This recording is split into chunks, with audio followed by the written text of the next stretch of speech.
तो गाइज आज पढ़ते हैं हम लोग स्टैंडर्ड 9 का चैप्टर नंबर 9 एनसीईआरटी का force and a law of motion.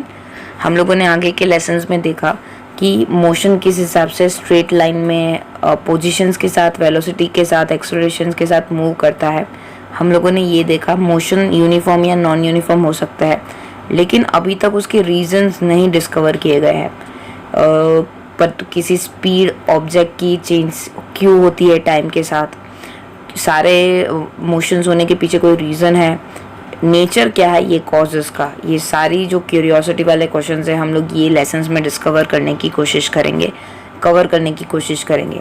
बहुत सेंचुरी तक प्रॉब्लम आई रही मोशंस के रिगार्डिंग, बहुत सारे पजल्स घेरे रखे साइंटिस्ट को, फिलोसोफर्स को।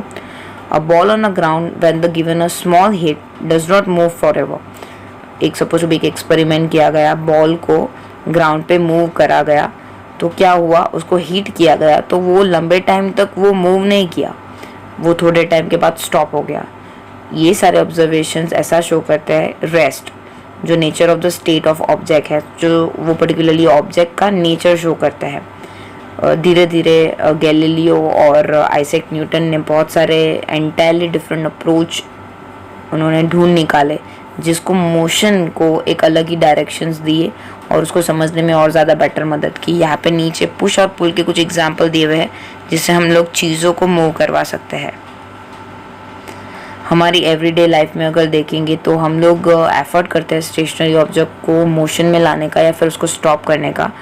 वी ऑर्डिनरी एक्सपीरियंस दैट कि हमारे जो मस्क्यूलर है वो एफर्ट करते हैं उसको पुश करने में, हीट करने में, पुल करने में, और जो पर्टिकुलर ऑब्जेक्ट है उसकी डायरेक्शंस को चेंज करने में, उसको मोशन में लाने में।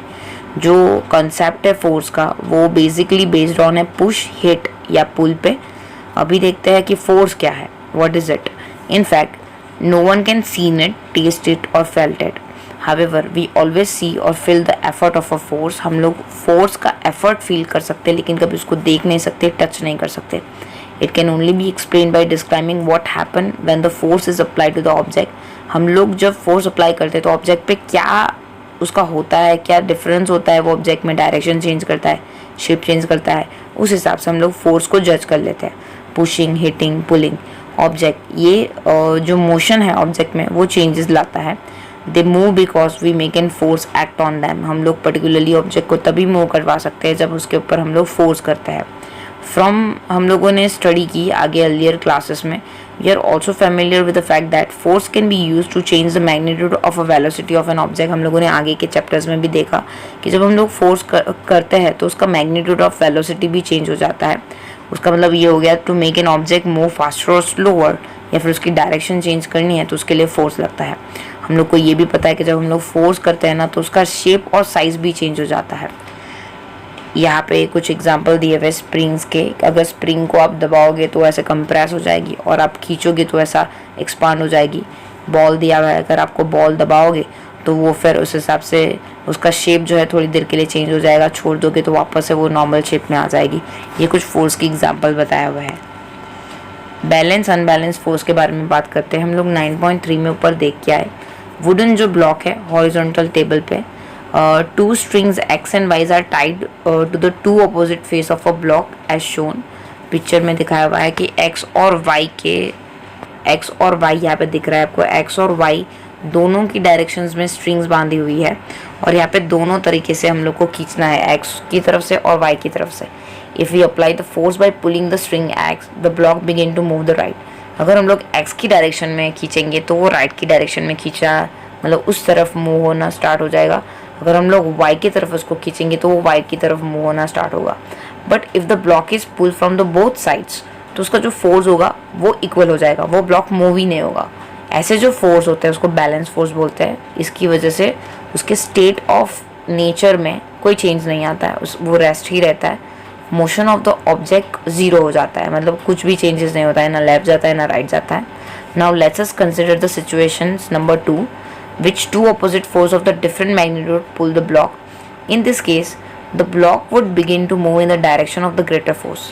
दोनों में से जहाँ पे भी ज़्यादा फोर्स होगा वो ब्लॉक जो है वुडन का ब्लॉक उस डायरेक्शन में मूव होना स्टार्ट होगा। Thus the two force are not balance, इसका मतलब ये हो गया कि एक तरफ ज़्यादा फोर्स है, एक तरफ कम फोर्स है, दोनों तरफ बैलेंस फोर्स नहीं है, तो इसको बोलते हैं unbalance force. This suggest that unbalance force acting on an object bring it motions. जब भी अनबैलेंस फोर्स वर्क करेगा तो जो ऑब्जेक्ट है वो मूव होना स्टार्ट होगा। What happened when some children tried to push the box on the rough floor? यहाँ पे कुछ दो किड्स हैं जो एक बॉक्स को रफ सरफेस पे मूव करवा रहे हैं।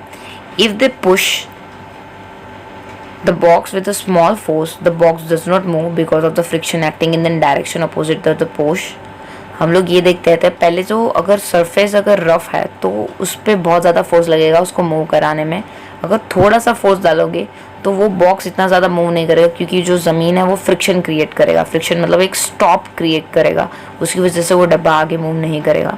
This friction force arise between two surface in an contact. जब दोनों कॉन्टैक्ट में आएंगे, दोनों सरफेस कॉन्टैक्ट में आएंगे, बॉक्स और सरफेस, रफ सरफेस एरिया, तब फ्रिक्शन वर्क करेगा। In this cases between the bottom of the box and the floor rough surface, दोनों के दोनों रफ सरफेस है। It balance the pushing force and therefore the box does not move. उसकी वजह से जो फोर्स है वो सेम हो जाएगा, बैलेंस हो जाएगा, इसकी वजह से बॉक्स मूव नहीं करेगा। दूसरे केसेस में देखते हैं, जो बच्चे हैं वो थोड़ा और ज़्यादा पुश कर रहे हैं और ज़्यादा हार्डर तरीके से। Pushing force become bigger than the friction force, और जो फ्रिक्शन लग रहा है उसकी कंपैरिजन में वो जो धक्का मार रहा है वो फोर्स ज़्यादा है। So this is unbalance force. So box क्या होगा, मूव होना स्टार्ट हो जाएगा। अभी नेक्स्ट देखेंगे थर्ड वाला केस। यहाँ पे कुछ ज़्यादा फोर्स डाला हुआ है तो बॉक्स और ज़्यादा आगे मूव करेगा। What happen when we ride a bicycle? जब हम लोग बाइसिकल राइड करते हैं तो हम लोग पैडलिंग करना स्टॉप हो जाते हैं, तो वो जो बाइसिकल है वो स्लो डाउन हो जाती है। This is again because of the friction force acting opposite direction of a motion. ये इसी वजह से हो जाता है क्योंकि जो फ्रिक्शन है वो अपोजिट डायरेक्शन में वर्क कर रहा होता है। In order to keep the bicycle moving, हम लोग को पैडलिंग करना पड़ता है बारी बारी। It does appear that object maintain is position under the continuous application of unbalance force. अगर हम लोग हमारा अनबैलेंस फोर्स कंटिन्यूस रखेंगे तो साइकिलिंग के पैडलिंग होती रहेगी और वो साइकिल मूव होती रहेगी। हावेवर ये कहना इनकरेक्ट होगा।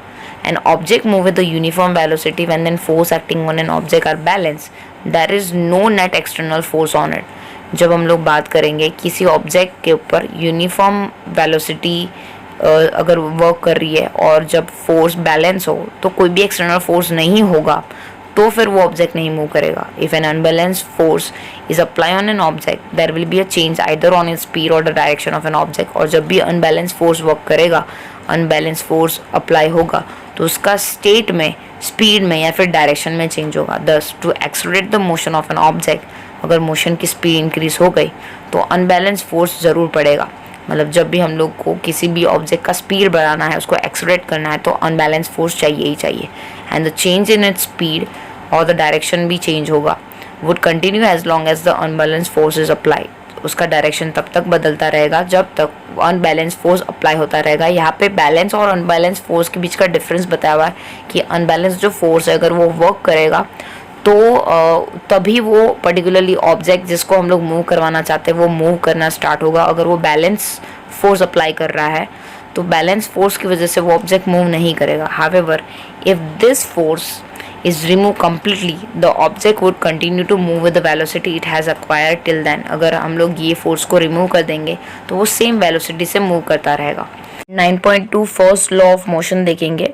By observing the motion of an object on an inclined plane, Galileo deduced that the object move with a constant speed when no force act on them। यहाँ पे Galileo ने एक experiment किया था, उन्होंने एक इंक्लाइन प्लेन लिया था और वहाँ पे एक ऑब्जेक्ट को रोल डाउन कराया था, बिना कोई ऐसा अज्यूम किया था कि कोई भी एक्सटर्नल फोर्स वहाँ पे वर्क नहीं कर रहा है। You observe that when marble roll down on an incline plane its velocity increase. जैसे जैसे वो रोल डाउन होना स्टार्ट होगा तो ग्रेविटेशनल फोर्स की वजह से उसकी वेलोसिटी मैक्सिमम होके नीचे ग्राउंड तक टच होगी। और सेम वे जब वो रोल अप होगा 9.5 में, यहाँ पे दिख रहा होगा 9.5 के ए में वो नीचे रोल डाउन हो रहा है, ग्रेविटेशनल फोर्स की वजह से वो नीचे इंक्लाइन प्लेन से नीचे जा रहा है और मैक्सिमम वेलोसिटी हासिल कर रहा है। और बी में देखेंगे तो वो वही वेलोसिटी से ऊपर की डायरेक्शन में जाने की कोशिश कर रही है। मार्बल को ऊपर की डायरेक्शन में पहुंचाने के लिए अनबैलेंस फोर्स लगेगा और अनबैलेंस फोर्स की वजह से वेलोसिटी धीरे धीरे डिक्रीज होती जाएगी। Figure 9.5c shows that marble resting on an idle frictionless plane incline on both side. 9.5 में आप सी डायग्राम में देख रहे होंगे, यहाँ पे मार्बल्स को एक आइडल फ्रिक्शनलेस प्लेन में बताया हुआ है दोनों साइड में, कि वहाँ पे कोई भी फ्रिक्शन नहीं लग रहा है. Galileo argue that when the marble is release from the left, Galileo ने बोला है जब मार्बल को लेफ्ट की डायरेक्शन से रिलीज किया जाएगा, it would roll down to the slope and go up to the opposite side to the same height from which it was release. वो बोल रहा है कि ऊपर से जब मैं लेफ्ट हैंड साइड से मार्बल को रोल डाउन करूंगा तो वो सेम वे नीचे की डायरेक्शन में जाएगा, ऑपोजिट डायरेक्शन में, सेम हाइट पे. If the inclinations of an plane on both sides are equal, then the marble will climb the same distance that is covered while rolling down. उन्होंने बोला जब मैं दोनों की हाइट सेम रखूँगा तो मार्बल जितनी स्पीड से वो नीचे की डायरेक्शन में जाएगा उतनी स्पीड से सामने वाली जो इंक्लाइन प्लेन है वो ही हाइट पे वो जाके फिर वापस से नीचे टच ऑन होगा. If an angle of incline of than right side plane वह ग्रेजुअली डिक्रीज, अगर मैं धीरे धीरे करके उसका डिक्रीज करूँगी वो लेवल, जब वो इंक्लाइन प्लेन का अगर मैं धीरे धीरे डिक्रीज करने लगूँगी, नीचे की डायरेक्शन में मूव करने लगूँगी, then marble will travel further distance till it reach the original height. और वो और दूर डायरेक्शंस में मूव करेगा जब तक वो अपना ओरिजिनल साइज पे नहीं आ जाए, ओरिजिनल पोजीशन पे नहीं आ जाए. तब आप लोग वो ब्लू लाइन देख रहे होंगे तो वहाँ पे उसका डिस्टेंस थोड़ा सा ज़्यादा बढ़ गया. If the right side panel were ultimately made horizontal, the marble will continue to travel forever trying to reach the same. यहाँ पे ऐसा बोल रहे हैं कि अगर वो लाइन को मैं अगर सी डायरेक्शन, अगर वो नीचे वाला लास्ट मार्बल को अगर मैं लंबा कर दूँ, अगर वो प्लेन को मैं सीधा कर दूँ तो वो तब तक मूव करता रहेगा जब तक उसकी वेलोसिटी बचेगी, मतलब वो आगे की डायरेक्शंस में कंटिन्यूसली ट्रैवल करता रहेगा. The unbalance force on an marble in the case are zero, और यहाँ पे लास्ट वाले केस में जो उसका अनबैलेंस फोर्स होगा वो जीरो हो जाएगा. It is suggested that the unbalance force is required to change the motion of an marble but no net force is needed to substance uniform motion of an marble.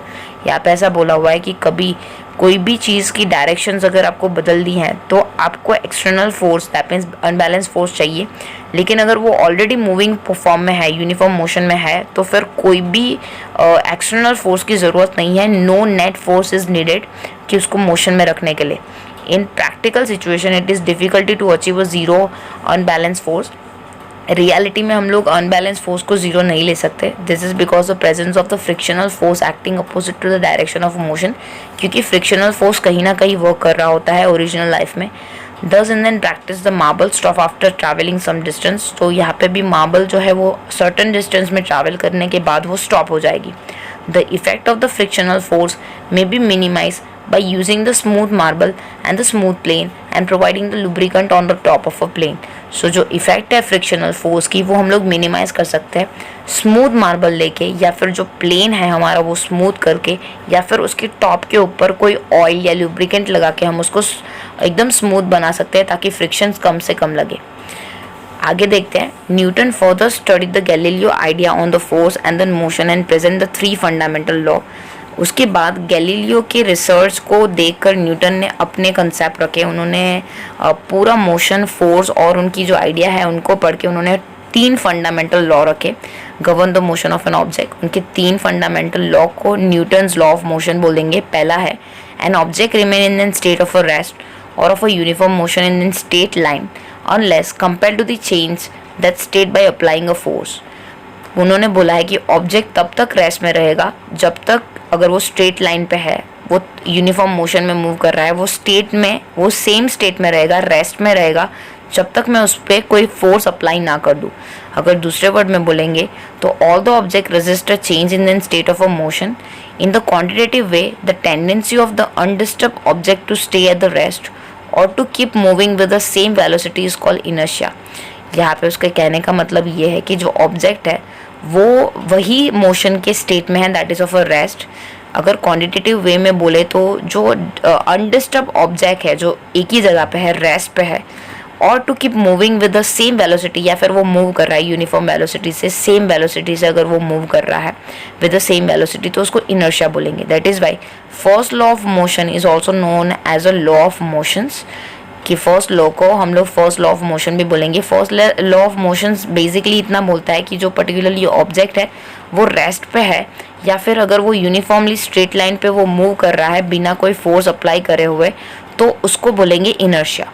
Certain experience that we come across while traveling in a motor car can be explained on the basis of the law of inertia। और हम लोग जब भी car travel कर रहे होते हैं तो हम लोग वही बेसिस पे ये पूरा एक्सपेरिमेंट लेंगे, that is a law of inertia. We tend to remain at the rest with the respect to the seat until the driver apply the brake force to the stop the motor car। हम लोग तब तक rest पे रहेंगे जब तक जो car drive करने वाला जो बंदा है वो ब्रेक नहीं अप्लाई करेगा। वो ब्रेक अप्लाई करेगा तब हमारी बॉडी मोशन में आएगी, just due to inertia. With the application of the brakes car slow down but our body tend to continue the same state of motion because of its inertia. और inertia की वजह से हमारी body है वही positions में रहेगी। इसकी वजह से जब वो ब्रेक अप्लाई होगा तो कार स्लो डाउन होगी और हमारी बॉडी थोड़ी देर तक वही मोशन ऑफ इनर्शिया की वजह से सेम पोजीशन में रहेगी। Sudden application of brake may does cause injury to us. और सडनली ब्रेक लग जाने की वजह से हमारी बॉडी को डैमेज भी हो सकता है थोड़ा बहुत। इम्पैक्ट और the collision with the panel in the front. और हम ऐसा भी हो सकता है कि कार के आगे के साइड पे हम लोग ऐसे टकरा जाए। सेफ्टी बेल्ट इसीलिए यही प्रिवेंशन एक्सीडेंट के लिए स्टॉप करने के लिए लगाए जाते हैं। Safety belt exert a force on our body to make the forward motion slower. जो सेफ्टी बेल्ट होता है वो हमारी बॉडी को आगे की डायरेक्शंस में ले जाने से स्टॉप करते हैं और वो कम कर देते हैं आगे की डायरेक्शन में लेके जाने का।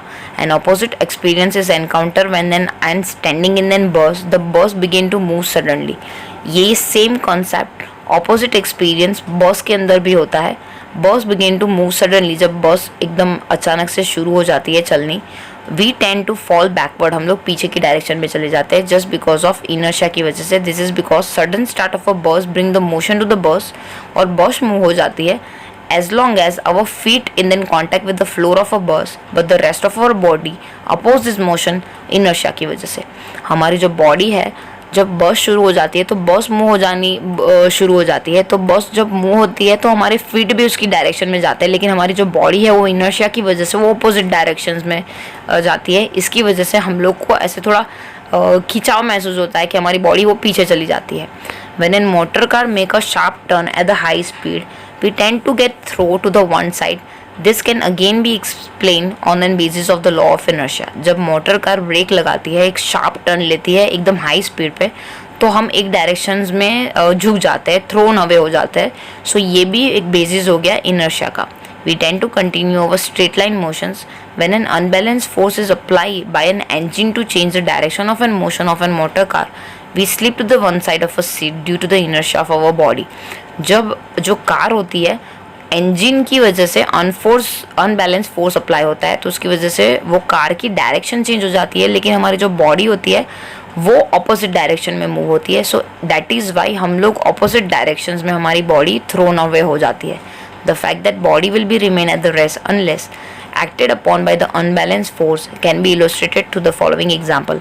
हमारी बॉडी क्यों रेस्ट पे रहती है जब अनबैलेंस फोर्स अप्लाई होता है, वो नीचे की एग्जांपल्स के थ्रू समझेंगे। 9.1 में कैरम बोर्ड लिया हुआ है। Attempt a sharp horizontal hit at the bottom of the pile using the another carom coin। आपको कुकी लेनी है, उससे ज़ोर से एक स्ट्रोक मारना है और जो सबसे नीचे वाली कुकी है उसको हिलाने की कोशिश करनी है। Once the lowest coin is removed, the inertia of the other coins make the fall vertically on the table। जब वो नीचे का कॉइन निकल जाएगा तो बाकी के जो ऊपर के कॉइन्स होंगे वो बिना गिरे वही नीचे स्टॉप हो जाएंगे, just because of this is due to inertia. नीचे का पोर्शन मूव करना शुरू हो जाएगा, लेकिन अनबैलेंस फोर्स की वजह से वो नीचे की कुकी मूव हो जाएगी, लेकिन ऊपर की बॉडी जो रेस्ट पे है वो इनर्शिया की वजह से मूव नहीं होगी और वो वही डायरेक्शंस में रहेगी। एक्टिविटी 9.2 देखेंगे। आपको 5 रुपीज़ का कॉइन रखना है यहाँ पे एक कार्डबोर्ड काट के, और नीचे ग्लास रखना है। आपको ज़ोर से एक स्ट्रोक मारना है कि वो जो कार्डबोर्ड है वो मूव हो जाए। जब आप कार्डबोर्ड मूव करोगे तो वो जो कॉइन्स है वो मूव नहीं होगा, वो इंस्टेड वो ग्लास में गिर जाएगा, जस्ट बिकॉज ऑफ आप जब अनबैलेंस फोर्स अप्लाई करते हो तो वो कार्डबोर्ड अनबैलेंस फोर्स की वजह से मूव हो जाएगा, लेकिन कॉइन के अंदर इनर्शिया की वजह से वो रेस्ट में फील करेगा, सो वही वो डायरेक्शंस में वो रेस्ट पे फील करेगा। तो जब वो कार्डबोर्ड हिल जाएगा, कार्डबोर्ड वहाँ से हट जाएगा, तो वो जो कॉइन है वो रेस्ट फील करेगा जस्ट बिकॉज ऑफ इनर्शिया की वजह से, और वो कॉइन है वो ग्लास में गिर जाएगा। एक्सरसाइज एक्टिविटी 9.3 देखेंगे। Place a water fill tumbler on the tray, hold the tray and turn around as fast as you can, we observe that water spill. आपको एक टम्बलर लेना है, उसके अंदर पानी भर देना है ऑन द ट्रे, और फिर आपको होल्ड करना है ट्रे और turn around as fast as you can, और आपको गोल गोल घूमना है। आप देखोगे तो वाटर आजू बाजू स्पिल होगा just because of inertia की वजह से। Observe that glove is provided in a saucer for placing a tea cup. It prevent the cup from topping over at case of a sudden jump. वो इसीलिए दिया जाता है T के ऊपर का जो कवर, क्योंकि अगर कोई सडन जग आ जाए तो उसका जो टॉपिंग है वो कप को गिरने से रोक ले। इनर्शिया और मास के बारे में बात करते हैं। All the example and activity given so far illustration that there is a resisting offering by the object to change its state of motion. If it is a rest, it tend to be remain at rest. If it's moving, it tend to be keep it moving. तो ये property को inertia बोलेंगे। Inertia का मतलब हो गया कि particular जो ऑब्जेक्ट जो स्टॉप है वो रेस्ट पे है, उसको रेस्ट में रखने का, और जो मूव कर रहा है वो उसको मूविंग बनाए रखने का, मूविंग फॉर्म में कंटिन्यू रखने का जो भी प्रॉपर्टी है उसको इनर्शिया बोलेंगे। Do all the body have the same inertia? No. We know that it is easier to push an empty box compare to the books full of box. अगर आप एक दो बॉक्स लोगे, एक पूरा बुक से भरा हुआ है और एक खाली है, तो बुक्स वाला उठाने में थोड़ा ज़्यादा फोर्स लगेगा compare to empty one. Similarly if we kick a football it fly away, but if we kick a stone same size का, तो ऑब्वियसली हम लोग को ज़्यादा मूव करना पड़ेगा, ज़्यादा फोर्स अप्लाई करना पड़ेगा। We may in fact get an injured, हमारे पैर में लग भी सकता है। Similarly 9.2 instead if we 5 rupees coin, if we use a 1 rupees coin, we find that lesser force is required to perform the activity. हम लोगों ने 9.2 में एक्टिविटी में हम लोगों ने देखा कि हम लोगों ने 5 रुपीज़ का कॉइन यूज़ किया था। अगर हम लोग उसकी जगह पे 1 रुपीज़ का कॉइन यूज़ करते तो हम लोग को कम फोर्स लगता। A force that is just enough to cause a small cart to pick up a large velocity will produce a negligible change in the motion of a train. अगर आप देखोगे तो जब भी आप लोग फोर्स अप्लाई करोगे एक छोटी सी कार्ट पे to pick the large velocity, negligible force लगेगा उसको सिर्फ डायरेक्शंस चेंज करने में, मोशंस में लाने में। This is because in the comparison to the cart the train has a much lesser tendency to change its state of motion. जो cart होगी, ट्रेन की जो कार्ट होगी, उसमें कम फोर्स लगेगा उसके मोशन में चेंज लाने में। According we say that train has a more inertia than cart. हम लोग ये देखेंगे कि ट्रेन के पास ज़्यादा इनर्शिया है कार्ट की कंपैरिजन में। Clearly heavier or more massive object have a larger inertia. अगर डायरेक्टली हम लोग बोले तो अगर ऑब्जेक्ट ज़्यादा भारी है तो ज़्यादा इनर्शिया लगेगा। Quantitatively the inertia of an object is measure by its mass. So उसके वजन को नापने के लिए हम लोग इनर्शिया यूज़ करते हैं। We may thus related inertia and mass as following. Inertia is a natural tendency of an object to resist a change in the state of a motion or of a rest. Inertia एक ऐसी object की tendency है, nature है, जो उसको rest में बनाए रखता है या फिर मोशन में बनाए रखता है। The mass of an object is a measure of an inertia. और अगर पर्टिकुलरली ऑब्जेक्ट का अगर हम लोग को वजन नापना है तो हम लोग को उसका पहले इनर्शिया नापना पड़ेगा। Thank you so much.